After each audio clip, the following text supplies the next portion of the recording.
I hate the lack of a consistent routine in their first 4 games because that's routine is what athletes love, and Kansas State just has they're incapable of getting one. They play in Ireland, then you got to play the week immediately after Ireland, perhaps with jet lag, we'll see, and then you got to play a service academy, which is unlike any other team that you'll play, and then on short notice or on a short week, you'll play on a Friday. Like there's just they have the no commonalities between their 4 games.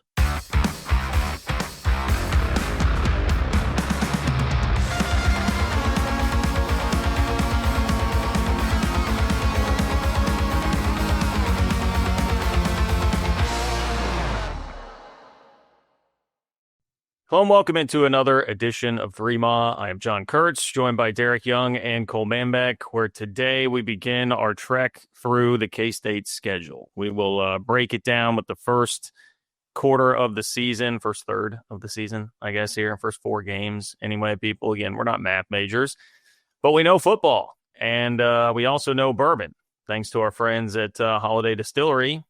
Make sure and get your Ben Holiday bottled in bond bourbon, but more importantly, make sure that you obtain that Ben Holiday bottled and bond bourbon at the watch party for the K-State-Iowa State game, which is coming up, of course, on August 23rd. We are getting very, very close here. Tickets are $25. And I tell you what, at this point, you better act fast because the response has been great. Really appreciate everybody who has responded so far and bought a ticket to get out there, which is going to get you food, a welcome cocktail, tastings that are going on throughout the day, and total access to Colin Brody the entire day. So it's $25. It would be amazing if you click the link in the description to grab a ticket. And again, do it quickly. Cole, you have anything to add on the watch party for right now? No, I would echo what you said. Limited tickets are available. This is a space that is a really cool, incredible venue, but limited space, so limited tickets. And, there's only a handful or so left. So jump on it if you're thinking about considering going. Go ahead and make the move on that so that you don't miss out on the fun pre-game, post-game shows. John hit on everything there. We did have Kyle Merkline, who is the master distiller at Holiday Distillery. I had him on the pod on Friday, so check it out. Learn all about Holiday Distillery and Holiday Bourbon.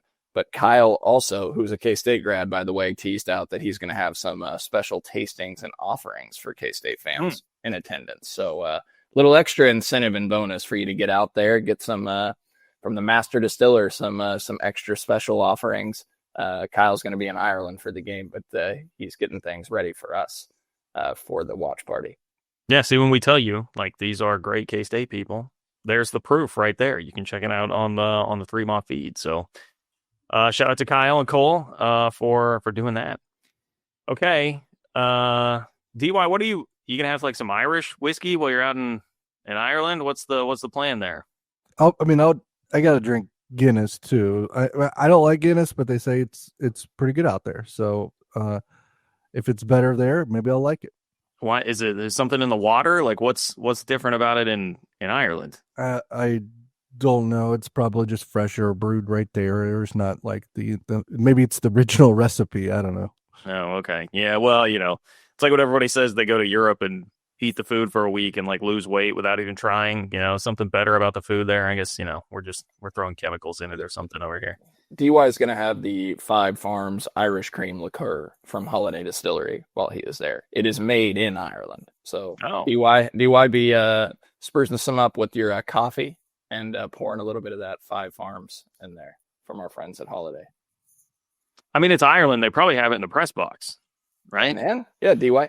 Come on the pregame show. Could you, like, go down on the field pregame? We'll kick to you from 3Ma at Holiday Distillery, and you, like, walk the field and do an interview like College Game Day does with, like, a head coach before, and, like, you're drunk with Five Farms. Is he supposed to get Matt Campbell? Like, who's he doing this with? Anybody, everybody, I don't care. Just go offer them a drink. If it's the head coach, he's only got 2 choices. I don't, maybe Kleiman would do it. I don't know. I'd rather see Matt Campbell. That'd be sweet. I mean, a Slosh DY interviewing Matt Campbell, walking from end zone to end zone, be pretty great. They owe us. Jerome Tang went on an Iowa State podcast. Yeah, I'm sure you would rather see Matt Campbell Cyclone John. So, well, yeah, I guess that's true. That's not going to help my reputation, is it? Okay. Yeah, listen, you guys are in my head, okay? Anytime when I was on my YouTube show last night and I was talking about Kansas a little bit in the back of my head, I'm like, I'm going to hear about this later from somebody, aren't I? Anyway, but I will not be deterred, okay? I will not be deterred. And Colt, wouldn't you know it? We're going to start breaking down the schedule. And I mean, I'm checking my notes. The first game on the schedule is, in fact, Iowa State. So I guess we're about to talk about my clones even more here, which, of course, is going to be the biggest game of the first chunk of the schedule here. So we'll make this the top storyline brought to you by our friends at Alenco. For all your home improvement needs, go to alencohome.com. That's ALENCO home.com. And again, just like with Holiday Distillery, great K-State folks. So make sure you get out and use them to help you there. So Iowa State, we've been talking about it for a while. First game of the year. Cole seems, at least in the Discord, he is postured as being very, very confident about this and increasingly more confident as we get close to the season. DY, where are you at on your confidence heading into this game? It's probably drifting a little as we get closer, but that's probably just my personality and terror becoming more real as the closer we get to the game. I still think I'm going to pick a Kansas State win. They are not the notorious slow starters that Iowa State is, and I think that's going to play a factor here in Ireland, quite frankly. And I know they have Rocco Beck back, but Kansas State has Avery Johnson back, and I think that's huge for both teams to have the quarterback return. But Beck was solid last year, not great, where I thought he was going to take another step forward, and now he doesn't have two of his best receivers that are going to be playing in the NFL, whereas Avery, I think, is poised to take a step forward and he does have the best wide receiver room he's played with since arriving at K-State. And if that didn't come to fruition, the season's probably a disappointment. So I just think the Kansas State offense does enough in this game to pull out a win. Yeah, Iowa State returning production overall per ESPN's Bill Connolly, 61%. That's 41st in the country. Offensive returning production, 65%. Defensive returning production, 57%. They return 175 starts on both sides of the balls combined. That is second highest in the Big 12 behind Arizona State. Starts transferring in per Bill Connolly, 13. That is the lowest in the Big 12. They are projected in the SP Plus 2025 overall ranking to be 32nd nationally and 7th in the Big 12, though Brian Fremo's FEI overall ranking, guys, has Iowa State number 22 in the country and the second best team in the Big 12 behind K-State. Kelly Ford has them number 37 overall when we look across the board at all of the metrics. So SP Plus projected win total for Iowa State, 7.8.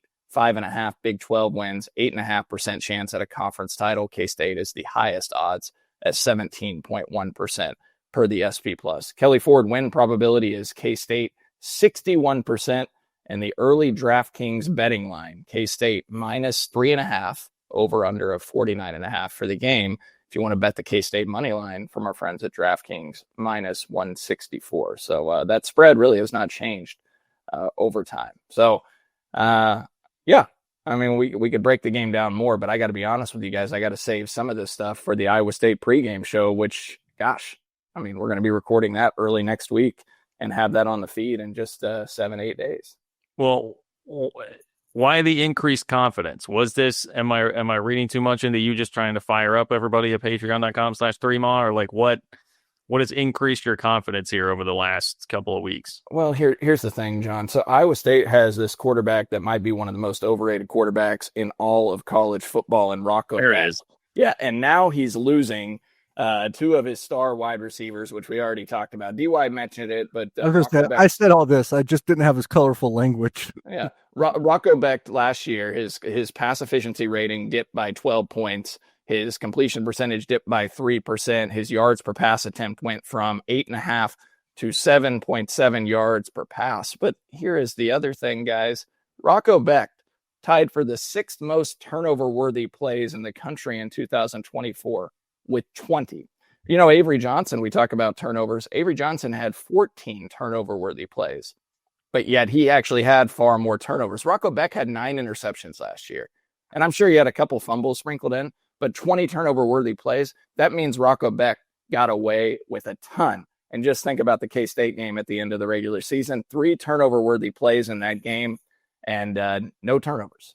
And against K-State in 2023, he had a turnover-worthy play. K-State didn't turn him over. So in his career against the Wildcats, 4 turnover-worthy plays, 0 turnovers. Yeah, Kansas State's going to get a defensive touchdown against Iowa State. That streak ends here with the turnover-worthy plays. Zayshawn Rich is going to pick off Rocco Becht in this game, and he's going to house it against Iowa State, and Kansas State's going to win this game. They're going to dominate, absolutely dominate. They're going to win 31-24.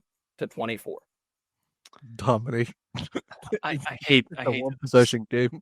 I hate this has become my role here, but yes, Iowa State losing the receivers, I think, is a huge deal. Like, it's probably going to take some time to integrate and get their transfers, Townsend, Soul, those guys up to speed. But have you been watching what the Tampa Bay Buccaneers have been tweeting about nonstop for the last couple of weeks? It's this guy named Jacob Parrish, who used to play corner for K-State. He does not anymore. Zayshawn Rich, I think he's going to be great, but it'll be his first game starting as a corner. I mean, Donovan McIntosh, in all likelihood, probably your other starter. I mean, just a lot of new faces. I mean, Amarian Fortenberry, Jaden Rowe, whoever it is going to be in the secondary. We're still iffy about what's going on at safety with Gunnar Maldonado's recovery. Just a lot of questions in the K-State secondary, too. I think Iowa State's offense will be worse this year. I think their defense is going to be has a chance to be pretty salty, which is not a surprise. It's Iowa State under Matt Campbell, but they're getting some dudes back that would have made their defense better last year, but they were, I think, season-ending injuries. One of them being they hurt. Half their defense was hurt last year. Yeah, Caleb Bacon at linebacker is one. I think there's another linebacker. I think their secondary, they got 2 guys on the All Big 12 team. That's probably where I'm a little skeptical of the accolades there. But I think Iowa State is more defensive oriented early in the season rather than offense. But truly, I think that plays into Kansas State's hands. Yeah, I mean, defense, they have to replace 3 of their top 4 defensive linemen, but they returned Dominique Orange. At D-tackle, right? All Big 12 preseason first teamer by some outlets. They got to replace 4 of their top six defensive backs. We talked about this on the pod with Wyatt Thompson, DY. Bo Frailer led the team with 107 tackles in 2023, led him in 84 tackles in 24, second on the team with 68 tackles in 2022. He's gone.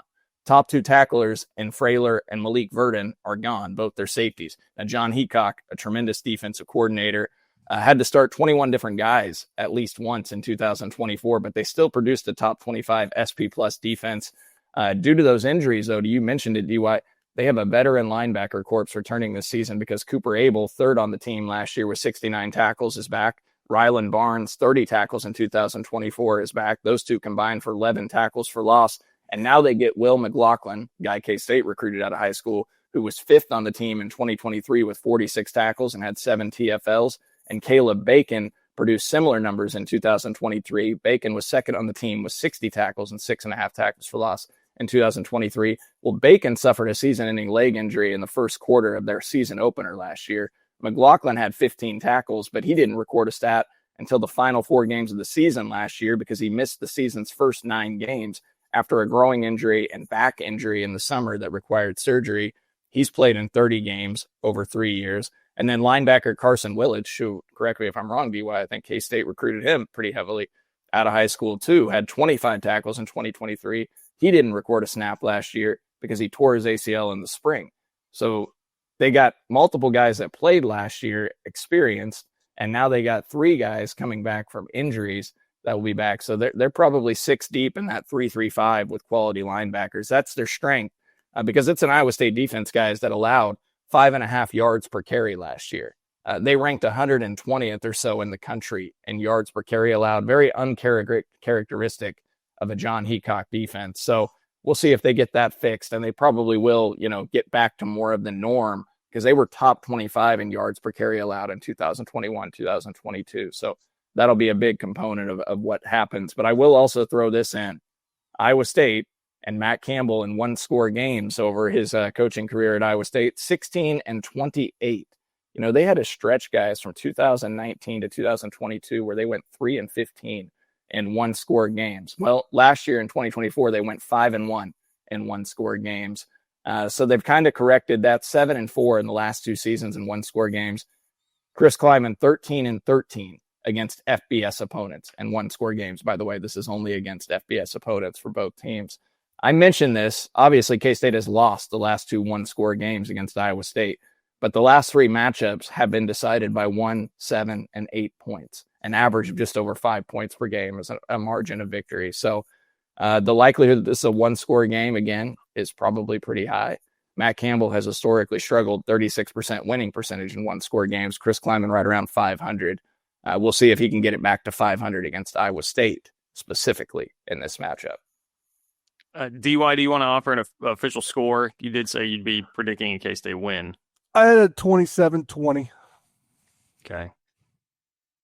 I thought about a specific score. I mean, look, you guys know what's coming. You can give me all the stats in the world that you want about one-score games and, Iowa State's linebacker depth or whatever.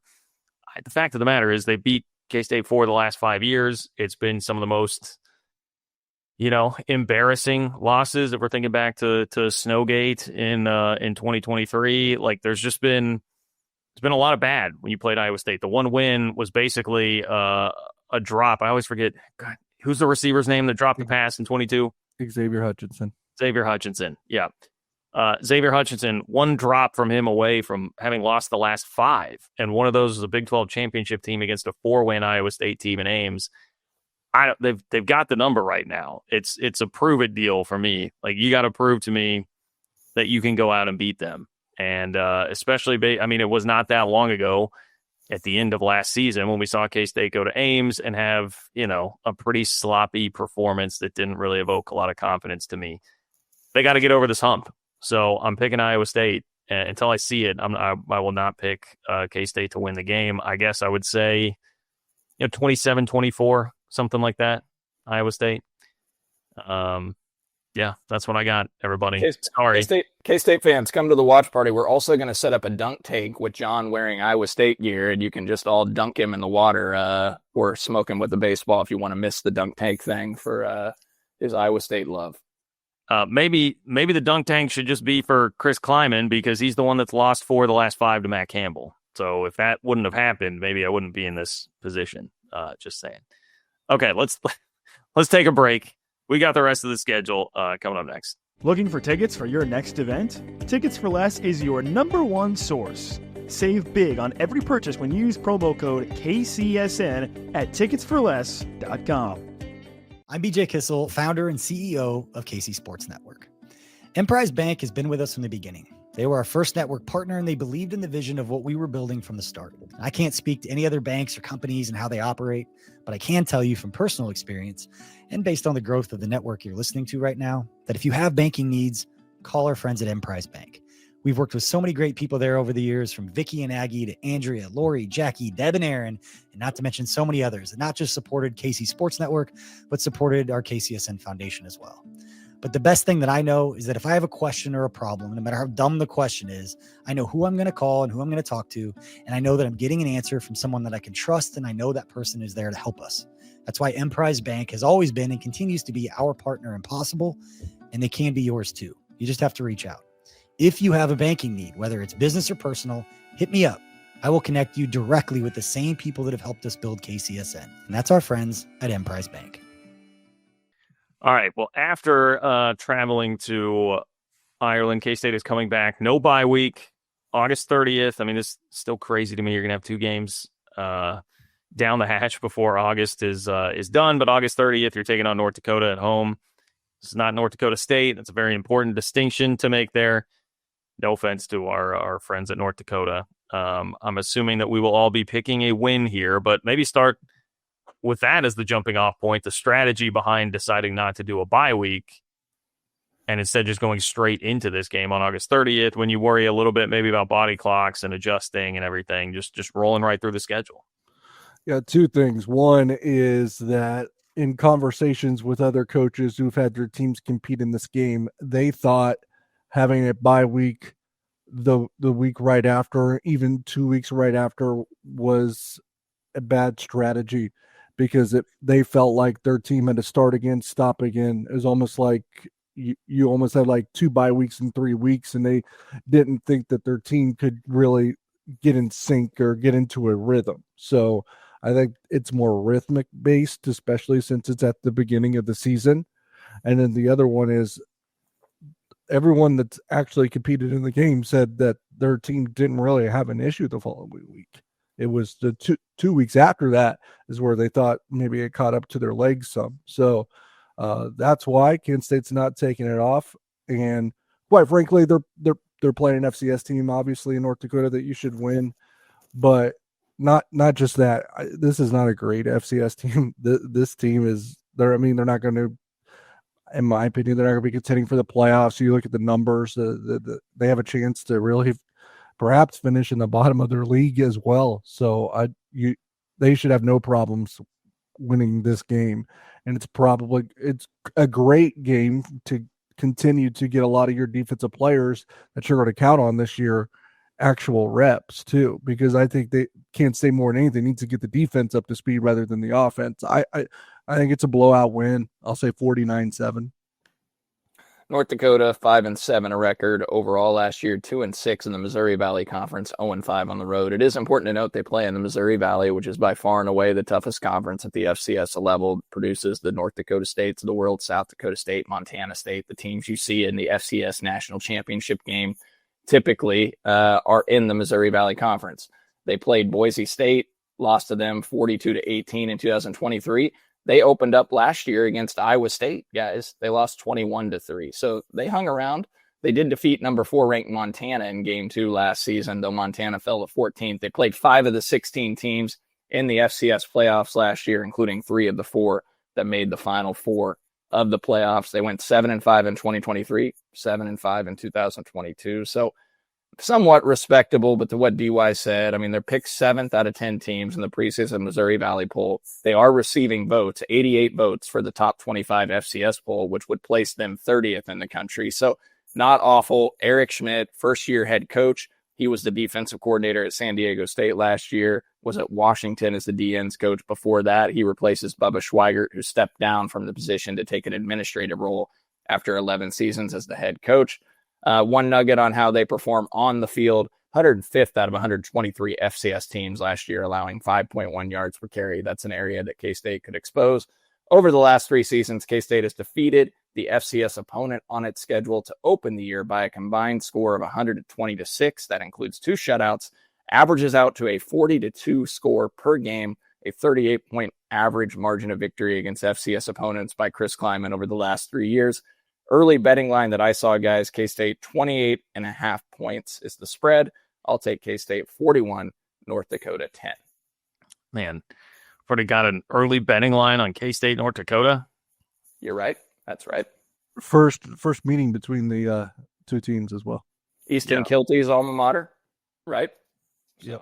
Well, not alma mater because he came to K-State. Yeah, I was like, he didn't. Really? You could. You probably graduate. That's true. That's a good point. Yeah, maybe ambiguous alma mater there. Yeah. I'll trust them on the strategy here to just play the game. I mean, I haven't been through it, experienced it. You know, the coaching staff is pouring over every single detail, and they've got connections in the coaching industry to look up and figure out from others what the best move is here. I don't worry about this one really too much at all. No matter what's happening out there, it is no offense to North Dakota, but it is a game that you should be able to just win, even if you are a little bit sluggish, if you're a little bit too high or too low, because I think, that would be another thing to worry about. Either way, no matter what happens in that game in Ireland, and maybe we didn't talk about that enough, it just feels like it'll be huge letdown or huge, like, man, we're riding high. We just beat our rival in front of everybody in week 0. Like, it'll be a lot to come back from that while you have the travel and all of that, but just get through it. Just get through it. I would anticipate maybe a little bit of sloppiness. Say something like K-State, 41-17, something like that over North Dakota, and roll into BYU. You said a lot of coaches had talked about feeling it the next week. I mean, well, that doesn't feel great because the next game is Army on September 6th, which I understand. Army is not perhaps the Army of last year. They're having to really reload, but it's going to be a different type of task. And if you're feeling some of the fatigue I don't know that you want your defense like feeling a level of carryover fatigue from Ireland when you're going to have to be facing 3 yards in a cloud of dust every single time into the line from the Army offense.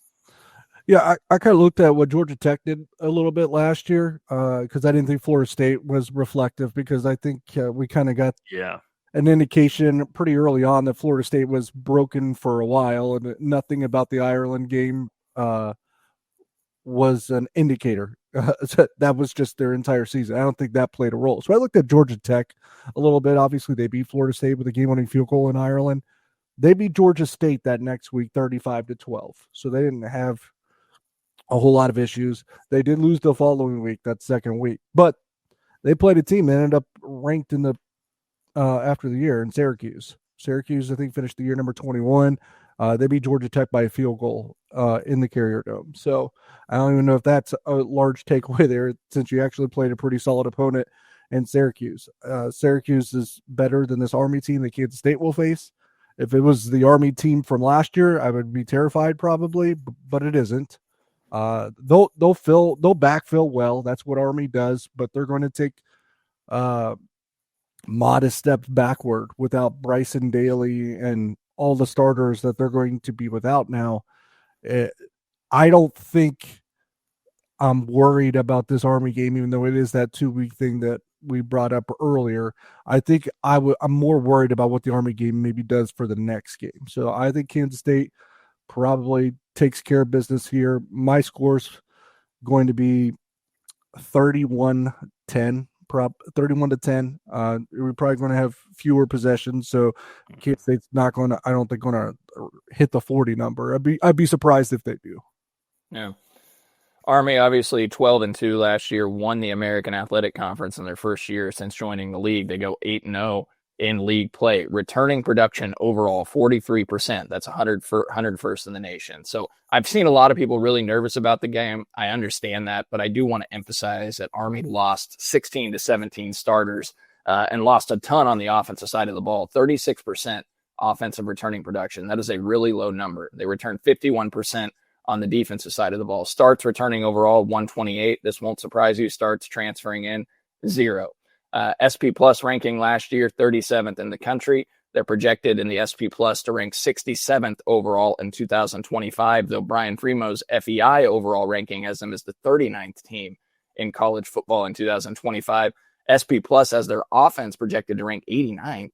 The FEI has their offense projected to rank number 19 in the country. So there are some differences there in the models. SP Plus win projected total of 7.6 for Army. The FEI projects 29% chance they win 9 games, 28% chance they win 10, and 11% chance of winning 11 games. Kelly Ford has the win probability for K-State at 92% for this game. No betting line that I've seen yet.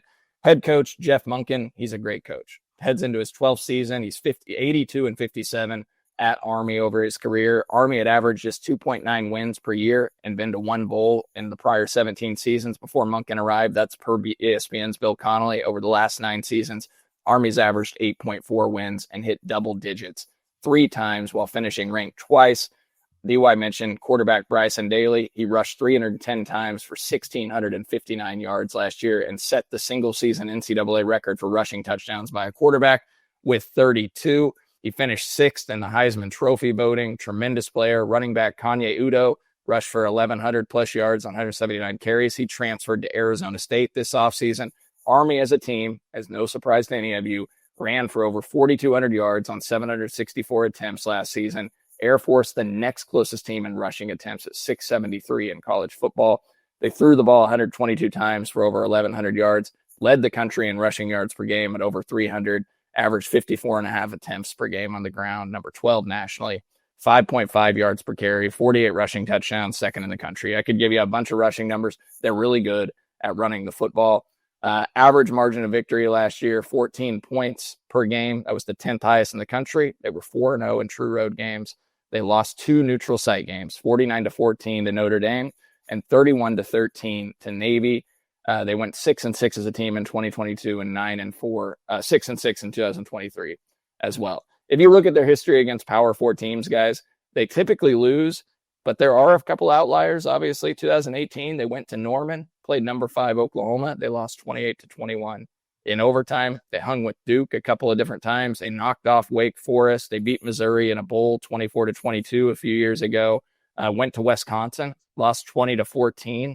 2019-16 loss at Syracuse, 27-24 loss at home to Boston College in 2023. So they have hung around in some games. Elite in the red zone, 42 touchdowns, 55 red zone attempts, 4th highest touchdown rate in the country. They're not going to make mistakes, guys. You know this. They don't commit penalties. They're always among the fewest in the country. They're not going to turn the ball over much, and it's going to be a limited possession game. The spot here does have you a little bit concerned from a situational standpoint. I think it'll be a little sluggish for K-State. You can't make mistakes. You can't give Army an extra possession or two or turn it over, because we've seen them have 15 to 20 play drives that occupy almost an entire quarter of football before. So you got to minimize those mistakes. I'll take K-State to win, though, 31-17.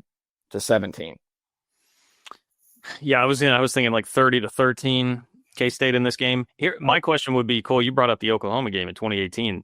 2 things on the linebackers. One, I know there's been some concern about linebacker depth. This will test that. You're going to need all hands on deck in the linebacking core for this game. But also, Austin Romaine hype train is Kenneth Murray's school record at Oklahoma of 28 tackles in that game in 2018 in jeopardy here. Is Austin Romaine going to break the 28 tackle mark that Kenneth Murray had in 2018?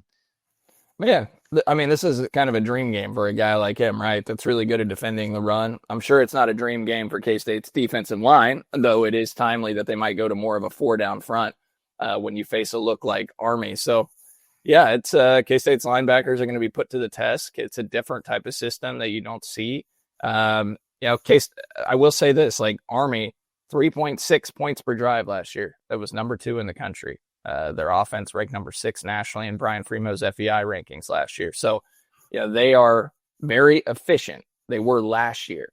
But I will also remind teams that, the year prior, Army 2.24 points per drive. They struggled. Actually, it wasn't even 2.4.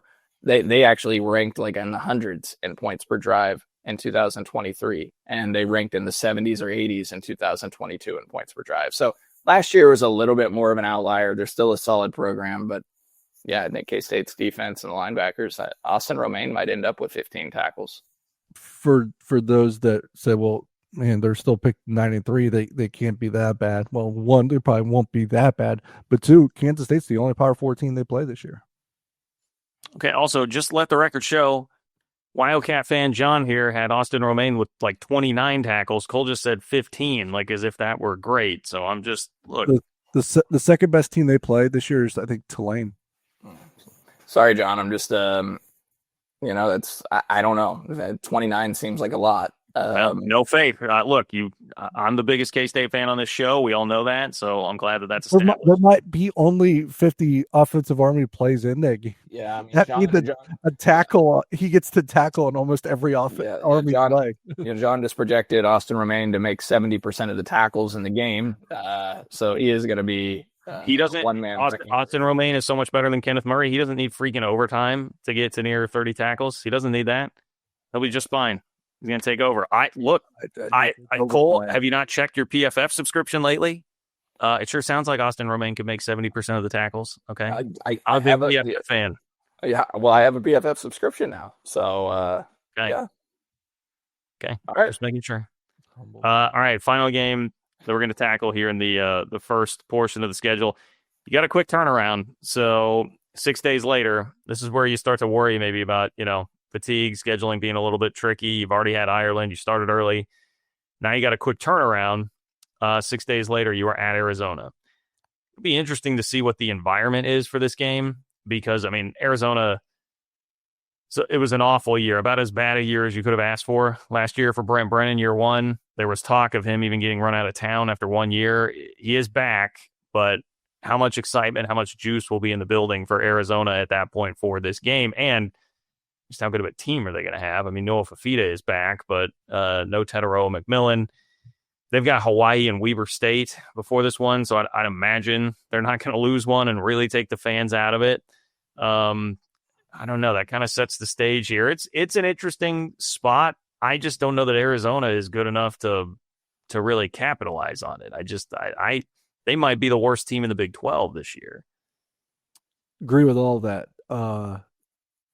I think that if K-State was playing anyone else in the Big 12 that maybe had a little bit more of a pulse, this would be as scary as it gets. And to me, I think it is still somewhat scary. And because you said all of that, short week after you're playing a physical service academy, this is when the fatigue could catch up with you. Maybe not the 2-week thing, maybe it's a 3-week thing. And something that I've always said, because it's maybe this is anecdotal, but something that seems to turn out pretty often for me is these road teams are the ones that are so disadvantaged that really struggle on those Friday night games. We see the road team go down a lot.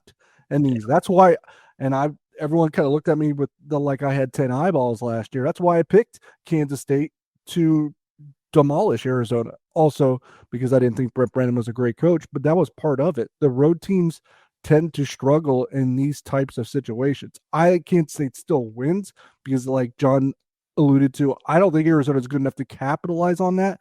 But I think just the way that everything kind of unfolds into this moment, I think it's going to be a teeth grinding game that is not comfortable for K-State. I have it like a 33-30 game.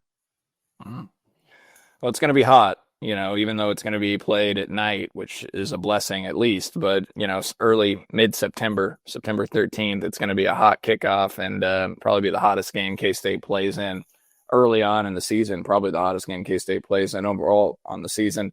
We're going to need to be able to watch that game against Hawaii on August 30th. Looks like it's on TNT, HBO Max, whatever. I don't know. Maybe I can watch that and get a little scouting report. John, to your point, they're going to be 2-0 probably going into the K-State game. It's going to be on Big Fox that Friday night, so there'll probably be a little bit more juiced buzz and hopefulness and optimism within that Arizona fan base. We'll see how those first couple of games play out and if they win ugly or if they're impressive.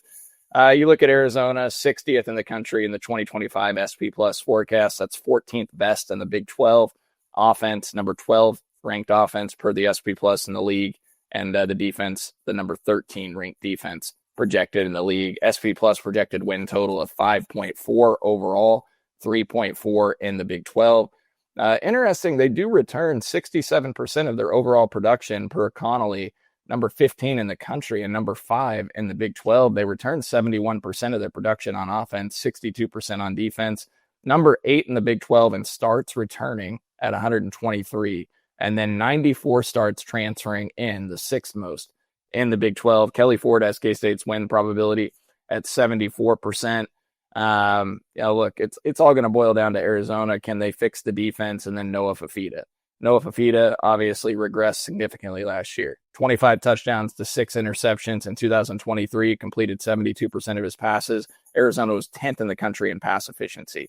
Then last year, Fafita throws 18 touchdowns to 12 interceptions. Arizona dips to 97th from 10th in pass efficiency offense. So that's the question. And then can they replace Teteroa McMillan, who had 1,300 plus yards each of the last 2 seasons, was the number 8 draft pick in the 2025 NFL draft. They did bring in Seth Deggy, who was named the offensive coordinator. He spent the 2024 season at Marshall. Marshall averaged 2.54 points per drive in Deggy's one season there. That was 42nd nationally. That was a significant increase because in 2023, before Deggy arrived, Marshall 108th in the country in points per drive at 1.63. So substantial impact he had on that offense. The defense, Danny Gonzalez takes over, former New Mexico head coach. He was a safeties coach last year for Arizona before they pushed out Dwayne Akina after the season. Arizona was awful across the board defensively last year. 112th in the country in pass efficiency defense, 5.1 yards per carry allowed, 107th in the country. Arizona 1-4 in Big 12 home games last year. I'll take K-State to win this one somewhat handily, 34-20. I was gonna say like 27-23, man. I do get like just survive and advance vibes from this game. Survive and advance, just win the game and move on, and survive this opening portion of the season, man. Then it's such a crucial thing. You get a bye week. You're coming back home against UCF after that. Like This is just get the win by a single point, get out of there and be okay. I hate the lack of a consistent routine in their first 4 games, because that's routine is what athletes love, and Kansas State just has, they're incapable of getting one. They play in Ireland, then you got to play the week immediately after Ireland, perhaps with jet lag, we'll see, and then you got to play a service academy, which is unlike any other team that you'll play, and then on short notice or on a short week, you'll play on a Friday. Like, they have no commonalities between their 4 games. Yeah, it's tough. It's tricky, maybe tricky more so than tough. Yeah, because Iowa State's good, but you can make an argument the other 3 teams are pretty pedestrian at best. Yeah, and look, with the expectations for this year, not even saying that they're coming internally, but externally with a lot of love for K-State. I mean, no one's going to have sympathy for you if you lose any of these games based on what the schedule is because of who the opponents are. So you got to take care of business. You got to figure it out. Yeah. It's a reality about the schedule, but I think that's really the overarching theme. If we could impress upon you one thing from this first episode, 2 things really, it would of course be 1, tricky schedule, lot to deal with, and 2, Cole is not a K-State fan because he doesn't think that there will be enough tackles for Austin Romaine in the Army game, and I am of course the biggest K-State fan on the show because you're the only one that had him losing. Yeah, so John has them 3-1 to recap. And DY and I have them 4-0 through, and it will be the first 4-0 start in the Kleiman era if that were to happen. Yeah, it would. Yep. All right. Thanks to our friends at Holiday Distillery. Again, check the link in the description of the video to get your tickets, which are going fast. I would suggest doing that ASAP if you are planning on going to the watch party on August 23rd at Holiday Distillery for K-State, Iowa State. Click the link in the description to get those. Of course, appreciate our friends at Elenco, elencohome.com for all your home improvement needs. Thank you to Nick Springer behind the scenes. For DY and Cole, I am John. Thanks for listening to another edition of 3 Maw.